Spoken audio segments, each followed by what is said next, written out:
Welcome to Unlocking Your Truth, another podcast by Dr. Lesley Phillips.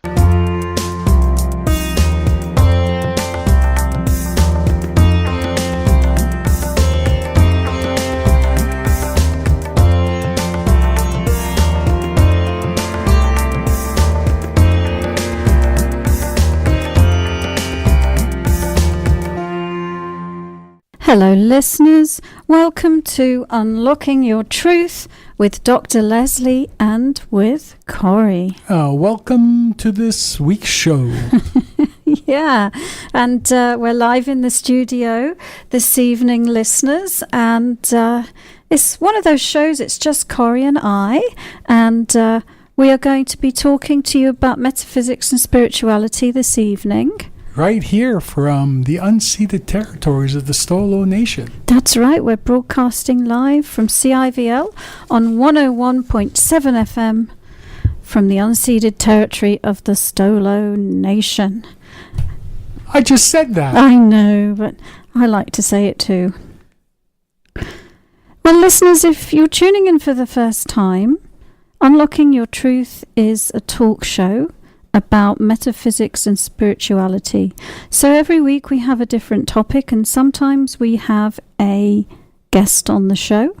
And our goal is always to inspire you and uplift you and educate you about anything under that general umbrella of metaphysics and spirituality.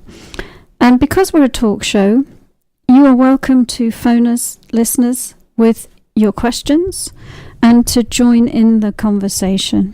Me too? You too. And tonight's topic is how to ask your spirit guides for help. And we're going to talk all about that. I'm going to, if you're excited by that topic and you think you might want to call us, grab a pen and I'll read out the number now, and I'll also read it out a bit later as well. So the number here in the studio is 604-504-7441, extension 4142, and once again that is 604-504-7441, extension 4142. So like I said, this evening's topic is how to ask your spirit guides for help. Ooh, that's a good one. Where'd you get that idea from? Suggested by Corey. That's me. That's right. That's me. And so, really, just ask. How to ask your spirit guides for help, just ask. Oh, the show's over? That's it. Okay, see you next week, folks. Well, your spirit guides, they are in the non-physical state. They don't have the same barriers to perception that we have. So here you are sitting in physical reality going, I really like to speak with my spirit guides and I've no idea how. Because you're not tuning into them, you're not able to perceive them perhaps. But they can always perceive you. They always know where you're at and what you're thinking and what you're asking for. And so simply ask. Because even though you may not be able to sense them, they are always aware of you and will never ignore a call for help. Maybe we should go back just one notch, though, and maybe explain what spirit guides are. I can do that for sure.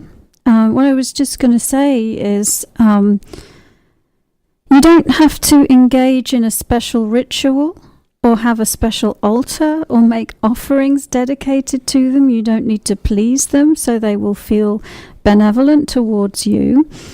They're there for you all the time. So you don't even have to be consciously aware of who they are. They know who they are, and they know who you are.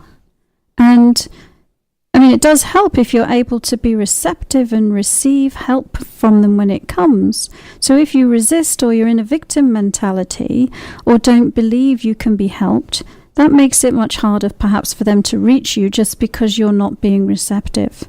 So yes, Corey, to answer your question, what are spirit guides? Spirit guides are non-physical beings who have a commitment and a role to assist humanity. And there are different kinds of spirit guides. There are different kinds of non-physical beings who are disposed towards doing that. So they can include the angelic realm. They can include the devas, which are earth spirits. They can include ascended masters and other non-physical beings of light. They can include our intergalactic beings and multidimensional beings. Ah. And so an angel, for example, you've all heard of angels, whether it's Archangel Michael or Gabriel or Raziel, there's many angels. There are the archangels and multitudes of other angelic presences. And of course, every human has a personal angel that looks after them, a guardian angel. And examples of ascended masters are the great teachers that have lived in a physical body on earth and have then ascended, and that includes Jesus and Buddha and Muhammad and many others, named and unnamed. The Devic realm, that they are the spirits of nature, things like elves and fairies and sprites and so on. You know what I find interesting about spirit guides is that, like Michael, as an archangel, you call upon him to do something for you, and you think that, okay, so he's doing something, because we all look at that realm in the same way we look at our realm. When somebody's doing one thing, they can't do something else. But these spirit guides can be in multiple places at the same time, working with different people on different things. Exactly. So all the great ascended masters and all the great archangels are available to every human on earth. So at any time. At all times, exactly. Oh boy. Okay. So back to so now we've defined them, how to ask them for help, and like I was explaining, just ask, because they can hear you. You don't have to be able to perceive them in order to ask them for help.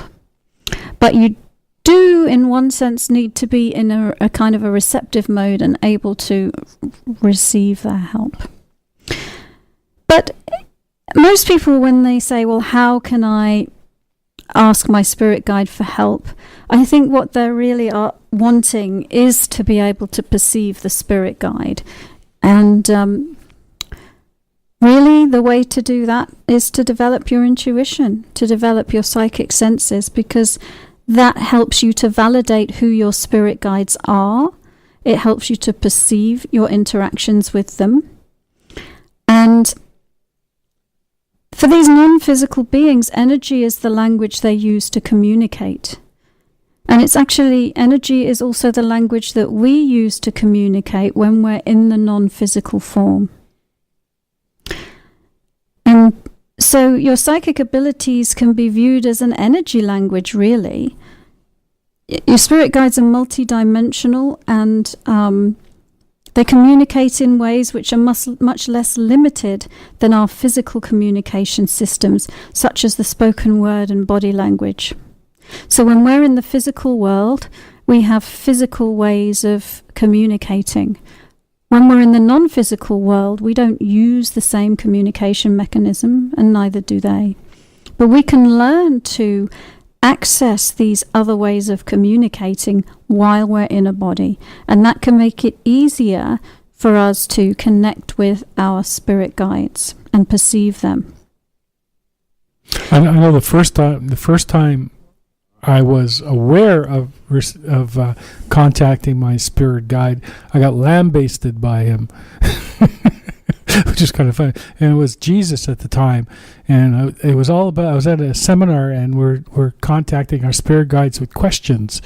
And so my question at the time, this is many years ago, and it was, "Can I become a healer?" And so I go and I'm on the beach and Jesus walks up to me and I'm just agog by, Jesus Christ is here. He comes up and he basically, now that you mentioned it, I didn't see his lips move or anything. He came up and he says, "You are a healer, now go and heal." And he turned around and he walked away. Right. He was kind of in a, go on, get out of here. It was very interesting though. It was it's actually the first time the first time I think anybody does anything, it can be a very interesting experience. Do you remember your first time you contacted your spirit guides? I don't remember my first time. I can remember a couple of early times though.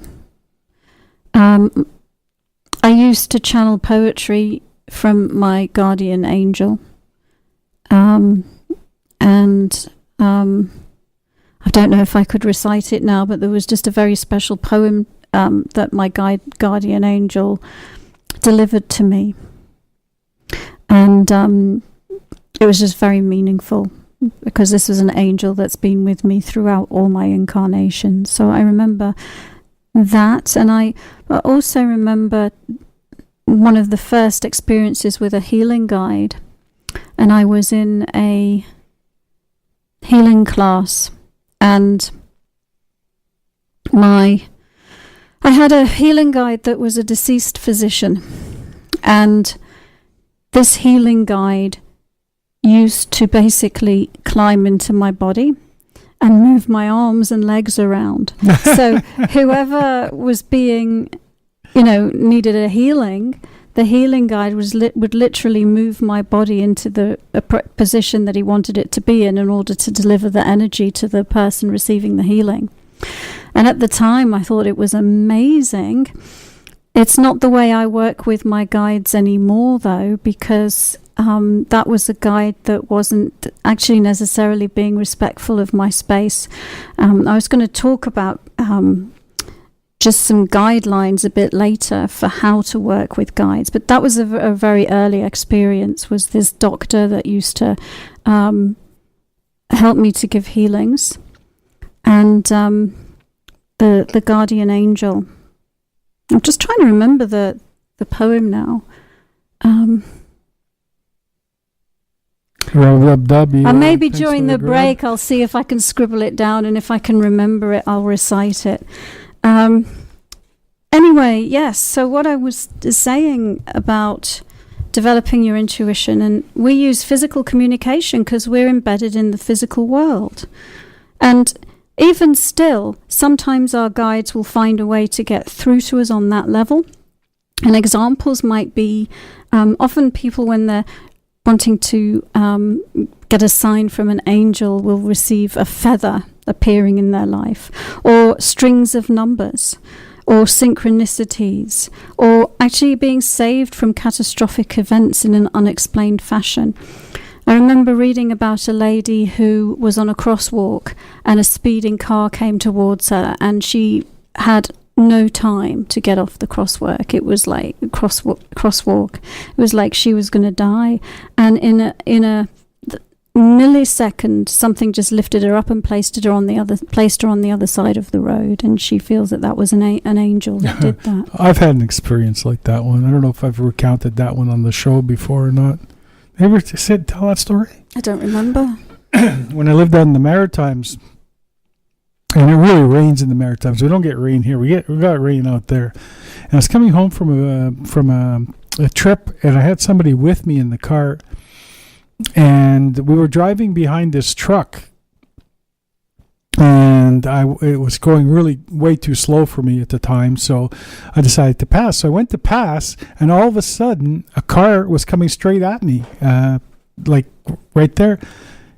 And in an instant, like I was in the middle section of a long semi trailer, I was in front of the truck in the right lane.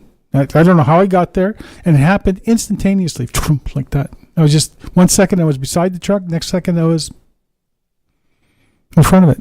Interesting. Oh yeah, it was very interesting. I had a few experiences similar to that have kept me alive throughout the years. That reminds me of another topic that maybe we'll do a show on some other What is it? time. What is it? No. What is it? What is it? Oh, come on, No, share. I don't want to divert. I don't want to divert. So I was talking about. So those are the kinds of ways that they can interface with you, even given your physical focus. But if you can develop your non-physical senses, you can have a much richer conscious relationship with your guides.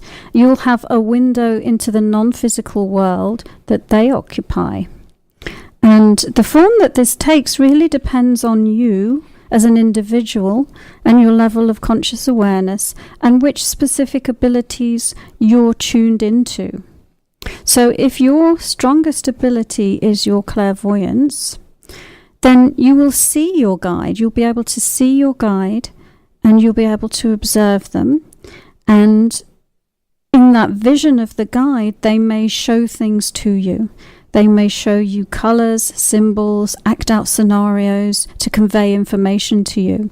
It's also possible for them to draw pictures or manifest images or write things, but all of this communication takes place on an imaginary screen in a visual form. So that's one of the main ways I communicate with my guides, is through my clairvoyance. Another way is through clairaudience, which I also use a lot, and that in that case you will hear your guide talk to you. Okay.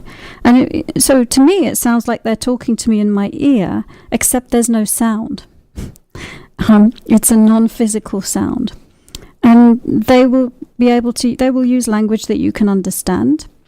It's also possible to hear sweet music and other sounds, and actually I'll give you another example from my life early on. I injured my back when I was long time ago, maybe 25 years ago, and it was quite bad, and I couldn't really walk very far, and I was in bed for 3 weeks. And Ouch. And I kept hearing this beautiful music. There was no music playing, but I kept hearing this beautiful music, and I eventually realized that it was the music of the spheres and it was the angelic realm. And I got myself into situations where I'd walk somewhere and then feel like there's no way I could walk back.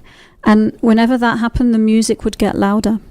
And it was the angels just encouraging me to keep going and telling me that I'd be okay. Lovely. Yeah.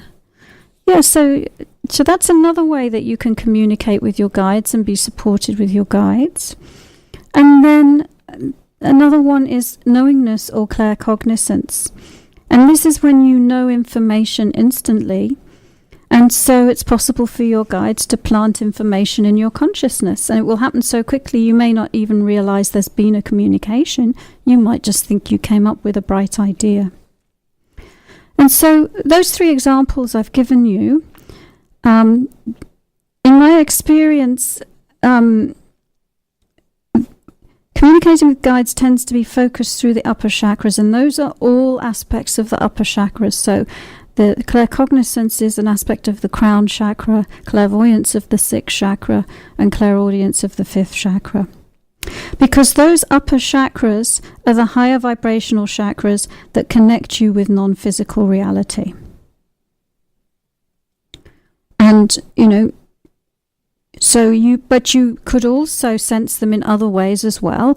So, for example, you may sense them through the heart chakra, just as a sense of unconditional love, that you're completely being held in a blanket of love.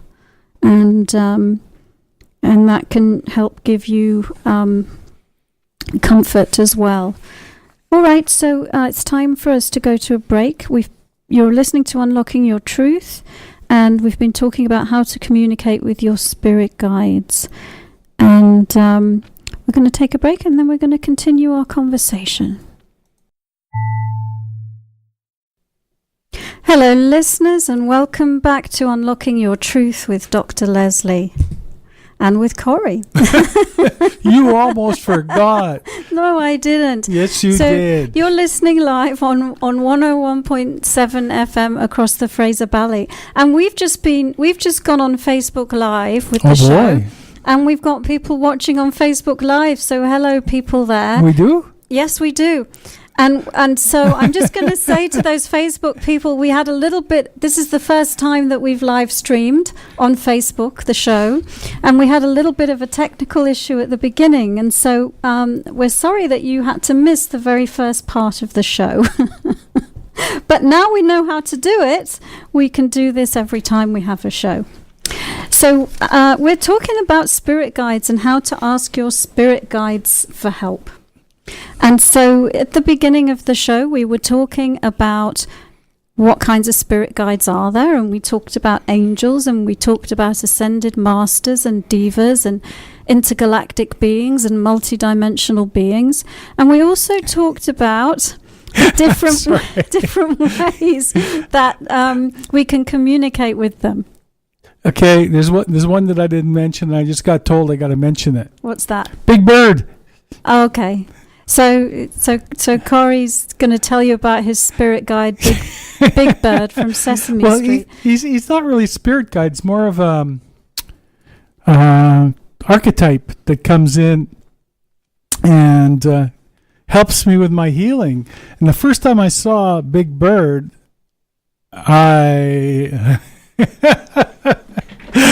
it's sort of like, what the heck is going on? I got a Sesame Street character standing behind the person I'm doing a healing with, jumping up and doing his Big Bird dance. And I started to laugh, and I couldn't stop. And the person was starting to get a little upset. But anyway, it worked out quite well. And Big Bird actually used to come quite often when I was doing Matrix with people. Big Bird, Robin Hood was another one, a very interesting one. The Errol Flynn Robin Hood, who came in, and he was also an archetype that helped me with my healing. It was really great. Cool.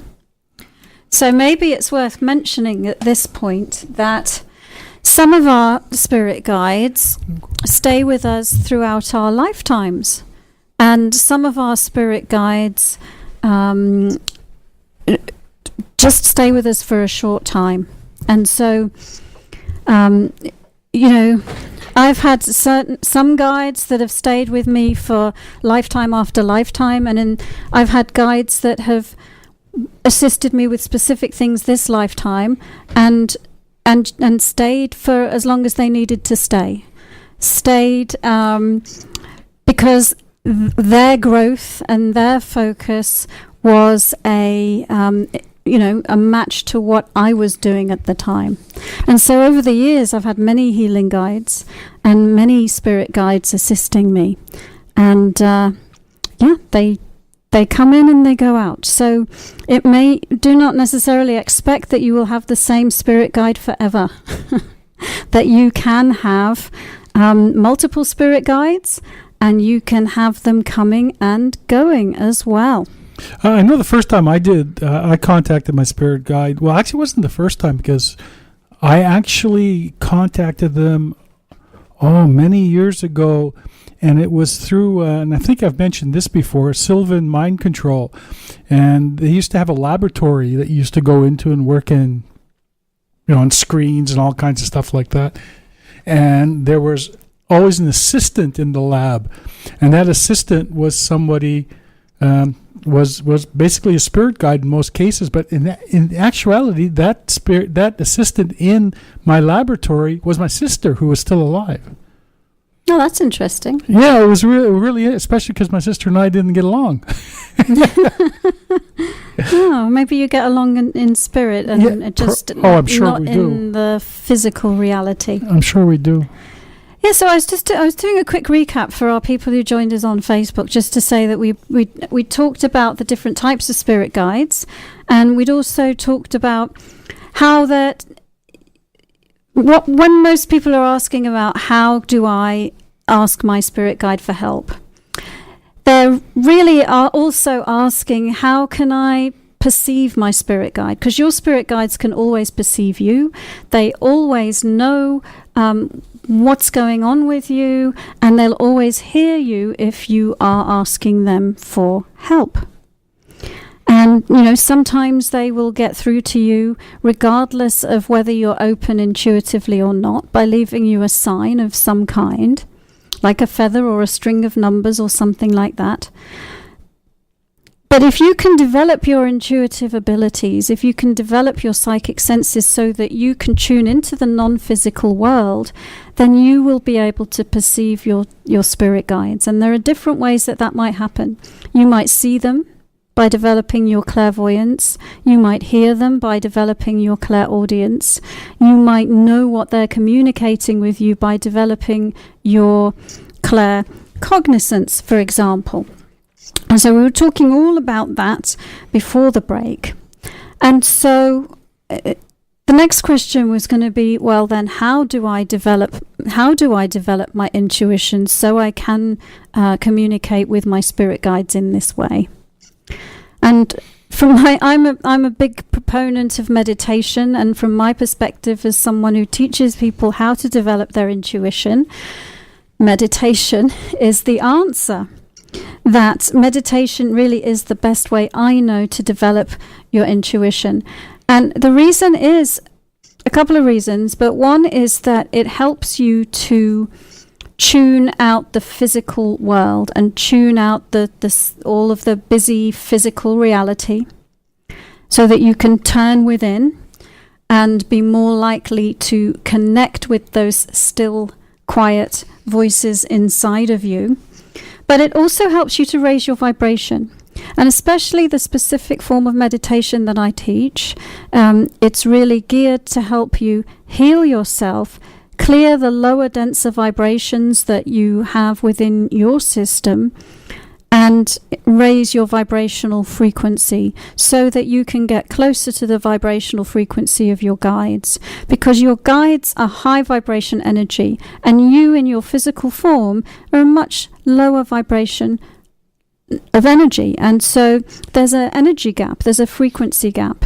And through meditation, you can close the frequency gap, making it easier for you to be able to tune in to your guides.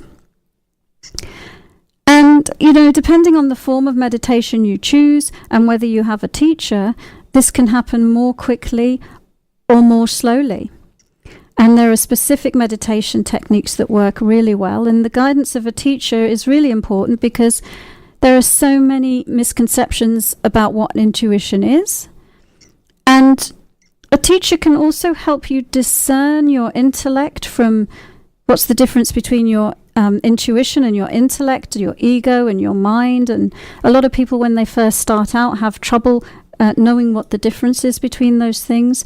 And then finally, it helps you be discerning about which energy beings you will work with. So be aware of who you're asking to help you. Interesting that intuition is I think, I don't know, I find it weird because intuition is such we use it so often in our English language, but I don't think we actually really understand what we're saying when we use that word intuition.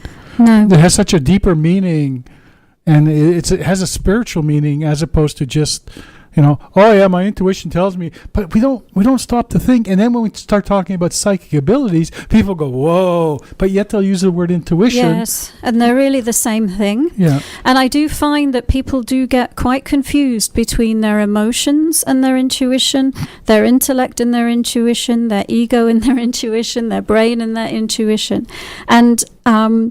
And all it really takes is someone who's been practicing it for a long time to just give you a few pointers and help validate, no, this is your intuition. No, that's your intellect, for example.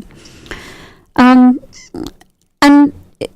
like I was saying,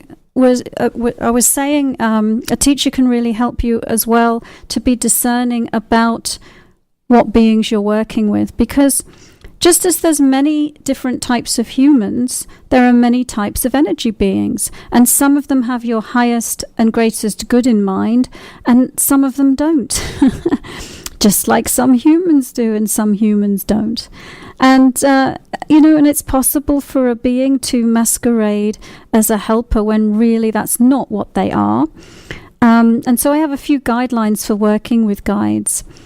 And I was actually, before the break, I was sharing an experience that I had very early on as a healer with a healing guide who was a deceased doctor.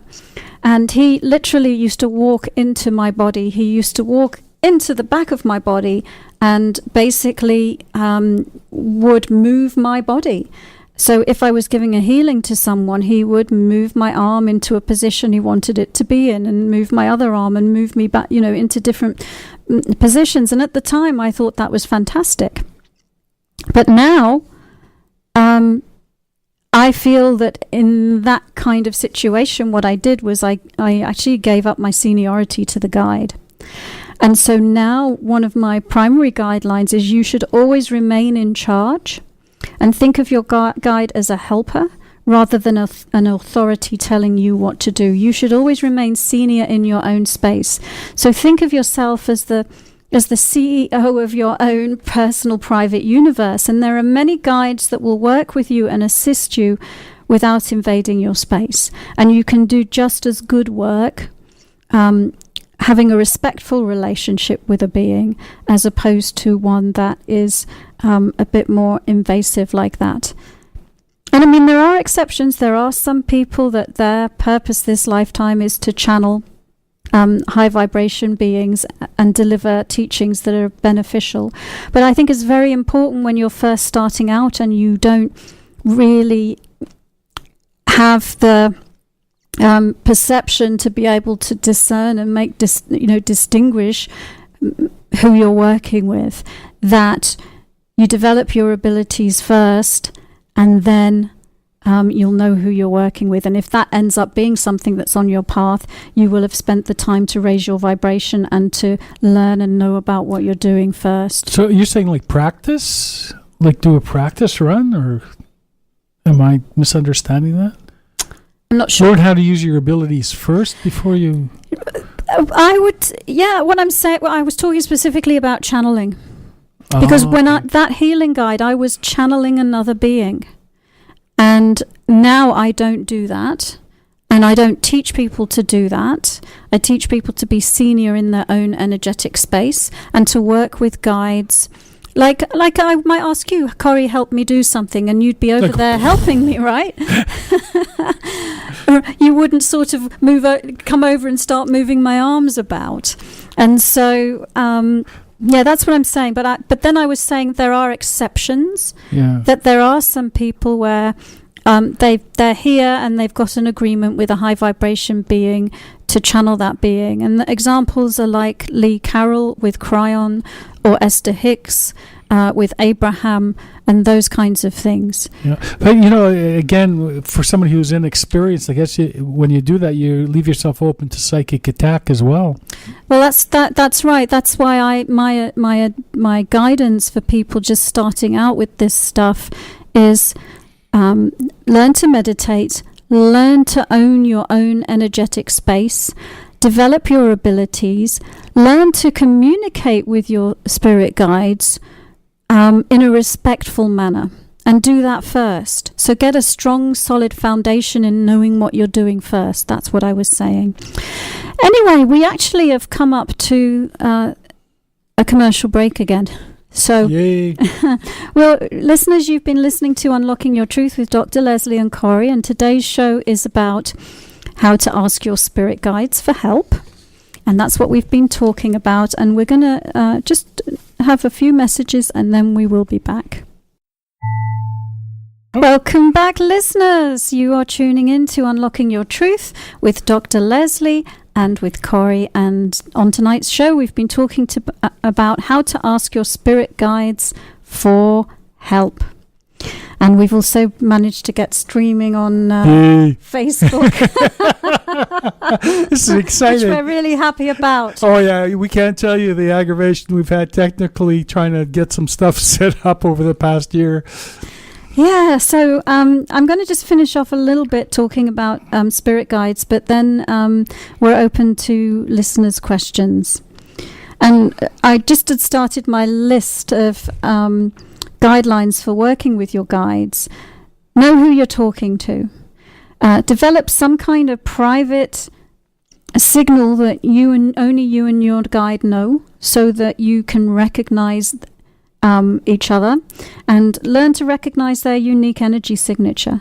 Never give up your seniority to your guide. Don't allow them to use or enter your body.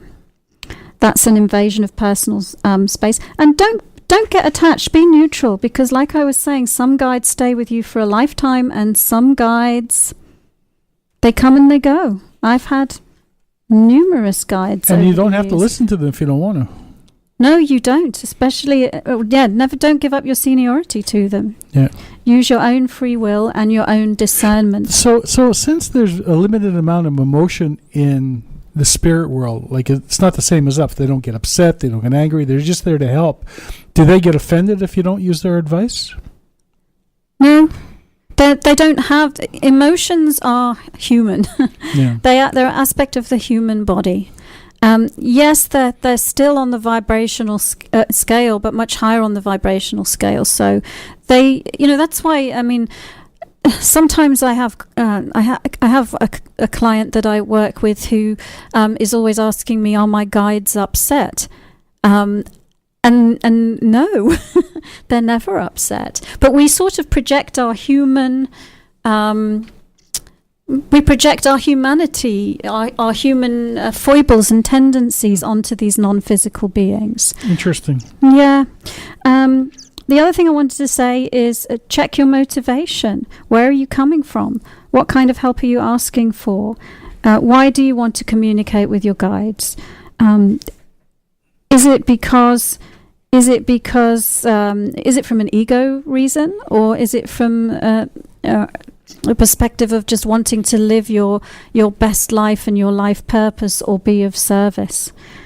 Because you will attract the kind of energy beings that are a match for the kind of energy that you're putting out, and this applies in a number of different ways. So if you're wanting to manipulate someone to falling in love with you, or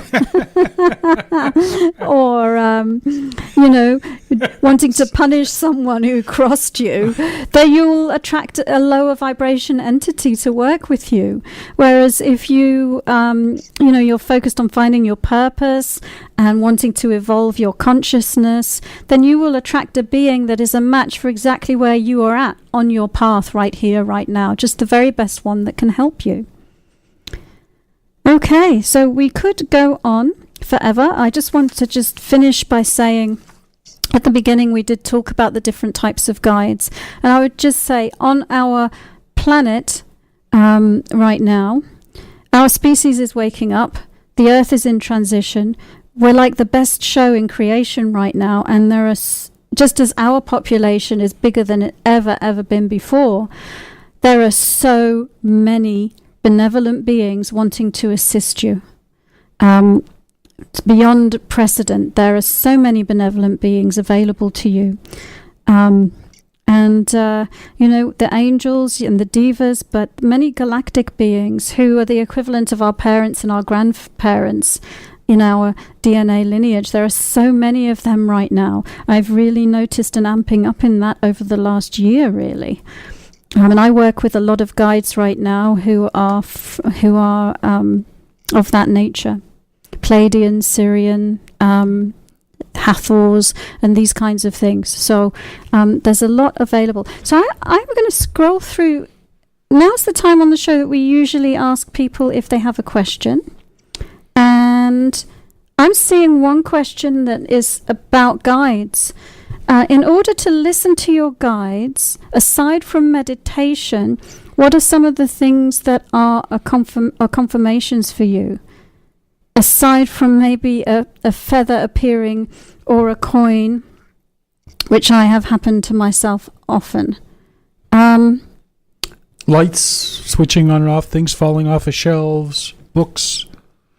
Yeah, but I would say, really, in terms of if you really want to be able to communicate as spirit, nothing beats meditation. That's true. All of these things, Because if you meditate and develop your intuition, then you're in charge of it. You're in control of it. Just like you can decide to talk to me right now by typing me a question, you can decide to talk to your guides. You know what, Dr. Lesley? This week, we always do once we finish the show, we do a podcast. I write up a podcast on the show, or Dr. Lesley does. And what we'll do for this week is I'll get Dr. Lesley to record a short spirit guide meditation. Okay. And we'll put it on this podcast. Sure, that would be cool. Hi, Nancy. Glad you could join us. I'm just scrolling back Hi, because... Nancy. Jane? What? We're supposed to be anonymous. Okay. Sorry. All right. So here's another question. Somebody is torn between two job opportunities right now. Are there any guides coming through to help me with which one? If you could type some kind of way of identifying the one from the other.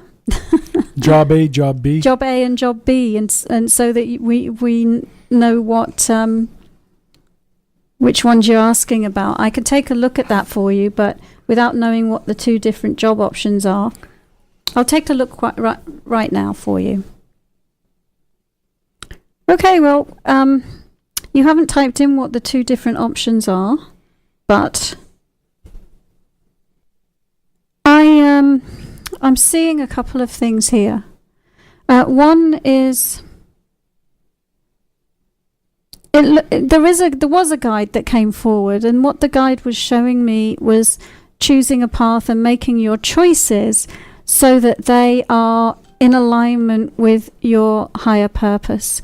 And when I looked at these two job choices that you were talking about, to me, it's almost like neither of them seemed like they were, or at the very least, what it looks like is that you're caught up in what I call perfect pictures. And it's like because you believe that there is a right choice and a perfect choice, just getting caught up in, okay, so now you've given me some information about them. Okay. B looks better than A, but I also think that there's something beyond that for you that's even more in aligned with your higher purpose. I think we've got someone else asking a question. So let's... I have a quick comment on that one.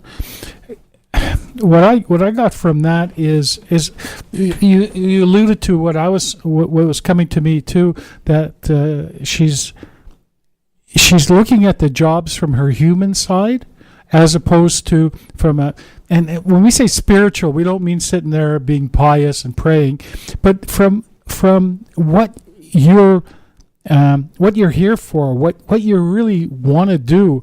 The old saying is, find something you love and the money will come.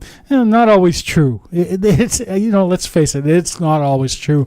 But in this situation, I think that one of them, it has a stronger pull for you, but doesn't have all the bells and whistles that you're looking for. And it's a decision. It's not about the jobs. It's about who you are inside. It's not about making a choice. It's about feeling into yourself and finding that. Yeah. Sorry. I just had to say that. No problem. I was just reading the other question. And the other question relates to guides. When working on how to communicate with guides, what role does timing play in it? Well, the guide, none really. And the reason I say that is your guides exist outside of time and space. And they're available to you from any point in your time-space continuum. So I don't have to pay overtime. Yeah, there's not like a right timing necessarily. Like I have to wait till the full moon in the spring or something. I'm sorry, I'm being a bit facetious there, but that you can talk to your guides anytime, any place, anywhere. They're always available to you instantly. And there's on their side of the coin, there's no time. There is no time. So timing isn't. I hope that answers your question. But if it doesn't, please add a bit more information, and we'll. And by the way, we have a lot of there's a lot of posts on spirit guides on the website as well at drlesliephillips.com. I know there's at least like 8 of them. Yeah, so we've got a bunch of podcasts already, I think, on this subject. All right, so let us know if you have any other questions. We've just got about 5 minutes left on the show, folks. Yeah, about 3. About 3. We've got about 3 minutes left, so maybe not. Here we go. Will my health be okay? Pluto is rolling back and forth over the degree I was born in and the 6th house of health. Well, I'm not an astrologer. And one of my guidelines for doing readings actually is not to predict the future for people. And the reason is you create your own reality. And so you are the one who will determine your health. I'll take a quick look very quickly. Well, very quickly, one of the things that I'm seeing that you're working on is really lining up with your higher self and your higher information and the stream of energy and light that is you.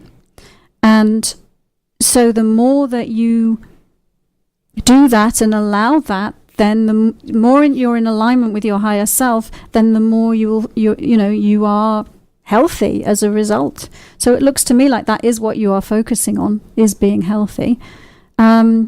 Okay, follow up from the other question. Some people have a Kundalini awakening too early and it's hard on them. Oh, and I was thinking that might apply to guides. So you are Kundalini energy, you are life force energy, your guides are also life force energy. The reason that people have a shocking experience with their Kundalini is they have not prepared their body through meditation and through healing it.